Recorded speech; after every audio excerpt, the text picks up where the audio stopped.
మాజీ సకల శాఖ మంత్రులు బయటికి రాకుండా మంత్రులందరినీ కూడా తిప్పుకునేటువంటి సజ్జల గారికి ధూళిపాల గారి సమాధానం వినండి.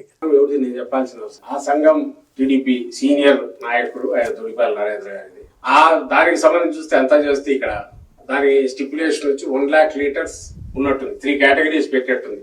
800 కిలోమీటర్స్ లోపల అయితే 4 లక్షల లీటర్ల ప్రొక్యూర్మెంట్, అది నేషనల్ అయితే 2 లక్షల లీటర్ల procurement. Cow milk AP with in AP అయితే 1 lakh litres per day procurement. Cow milk నాకు కాదు, మీ అందరికీ తెలుసు. మనం ఉండేది ఈయనే కూర్చున్నాం గుంటూరు. ఇక్కడ కౌ మిల్క్ లేదని.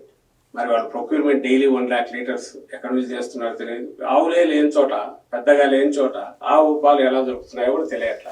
కొంతమంది అసలు సంఘం డైరీకి సామర్థ్యం ఉందా, ఆవు పాలు ఉన్నాయా అని చెప్తారు. ఒక్కసారి గుర్తుంచుకోవాలి, 2012లో చిత్తూరు జిల్లాలో నేను తిరిగాను. ఆ రోజుల్లో గ్రామాలు తిరిగా, రైతుల దగ్గరికి వెళ్ళా. చాలా మంది నన్ను అడిగేవాళ్ళు, చాలా డైరీలు వచ్చినాయి పోయినాయి, అసలు మీ పరిస్థితి ఏంటి, మీరు డబ్బులు ఇవ్వకపోతే ఏంటంటే, బాబు మాది రైతుల డైరీ, మీలాంటి వాళ్ళే మాకు భాగస్వాములు, మమ్మల్ని నమ్మండి, నమ్మి పాలు పోయండి, మీ నమ్మకాన్ని మేము నిలబెట్టుకుంటామంటే 2012లో మనం మొదలు పెడితే, మొన్నే నేను అనంతపురంలో రివ్యూ చేయడం జరిగింది. అనంతపూర్ నుంచి 75,000 నుంచి 80,000 లీటర్ల పాల సేకరణ చేస్తున్నాం. కడప జిల్లాలో మనం 40,000 నుంచి 45,000 లీటర్ల పాల సేకరణ చేస్తున్నాం. చిత్తూరు జిల్లాలో మనం 3,30,000 లీటర్ల దాకా పాల సేకరణ చేస్తున్నాం. దీనిలో మనం దాదాపు 5 లక్షల లీటర్ల ఆవు పాలని ప్రతిరోజు మనం 5 లక్షల లీటర్ల ఆవు పాలు రకరకాల జిల్లాల నుంచి మేము కొంటున్నామని చెప్పినటువంటి నరేంద్ర గారి మాట విన్నారా?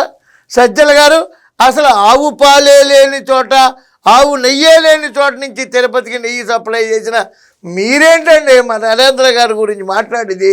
ఎస్, ఆయన టీడీపీ సీనియర్ లీడర్, చిత్తశుద్ధి కలిగినటువంటి కార్యకర్త ఆయన. మీరేంటండి దొంగల బ్యాచ్ను కూడా పెట్టుకుని మాట్లాడతారు?